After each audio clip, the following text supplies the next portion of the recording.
So today's video, I'm gonna show you or basic steps muna tayo kung paano gamitin ang KineMaster. KineMaster. Basta KineMaster or KineMaster, whatever that is. So, yes, kung paano gamitin itong app na to para sa pag-edit-edit. Ayan. So, alam naman natin ngayon na medyo dumadami ang nag-join sa YouTube world. Ayan, gaya ko. So, maraming nag-join sa YouTube world, kanya-kanyang diskarte na at kanya-kanyang pasikat na para lang boom ang ating channel. So, yun nga ang ginagawa natin. So, dami ko nang nakalimutan ko nang magsabi sa inyo na please do not forget to like, share, subscribe, and click the notification bell para updated kayo sa aking bagong video. Kung bago ka pa lang sa channel ko, ay huwag ka nang mag-alinlangan pa. I-click mo niya ang subscribe button para happy tayong lahat. Ayan. So, yun na nga, go! Let's get started! So, open na natin ang app. Tapos, create tayo ng video. 16 and 9. There. At yan na nga. Welcome to our KineMaster. Ayan.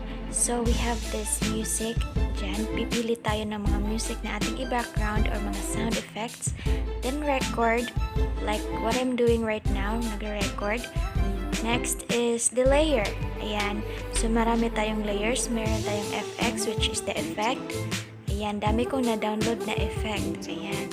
So, next is the overlay. Yan yung mga stickers na na-download ko ulit. Ayan. Next natin gawin ay tatap lang ulit tayo ng text. Yan. Diyan tayo mag-i-enter ng mga text natin. Ayan. Punta tayo dito sa store. Ayan. As you can see, yan yung account ko. Tapos meron akong na-download na mga effects, sticker, text, overlay, and mga animation. Ayan. So, yan yung na-download ko. Ayan. And it's free, guys. Free siya para mag-download. Okay. Na din tayo dito sa left side. Marami ding button dito. Explore lang tayo sa mga button. Ayan. Yung export para ma-save natin ang ating works. At saka meron din itong mga HD quality sa video mo. Ayan.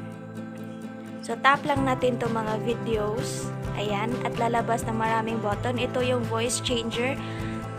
Klase-klaseng mga voices. Pwedeng chipmunks, meron ding deep, at iba-iba pa. Punta tayo dito sa time duration. Ayan. Dito natin masiset kung gusto mo mabilis or gusto nyo bang slow lang. Ayan.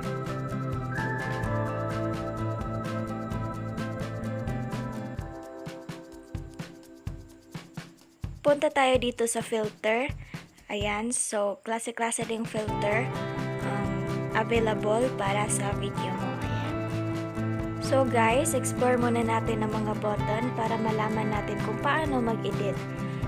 Based on my experience, bago ako mag-edit, is nag-explore muna ako sa mga button kung ano at ano ang mga gamit nila. Ayan.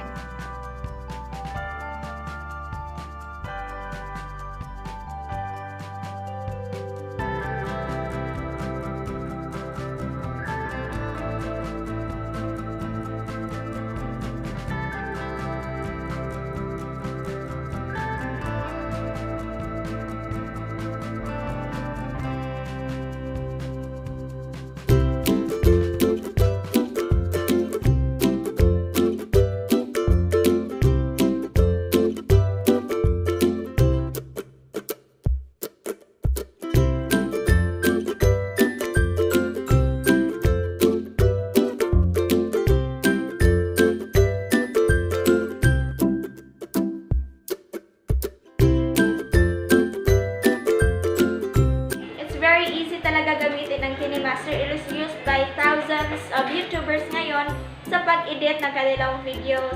So, sana naman ma-enhance yung editing skills nyo para naman bongga ang ating pag-videos. Ayan. So, please do not forget to like, share, subscribe, and give me a big thumbs up para naman malaman ko kung nagustuhan nyo ang aking video. And comment down below kung meron pa kayong gustong gusto ko pag i-teach sa inyo. So, that's it guys. Thank you for watching. Have a good day. God bless.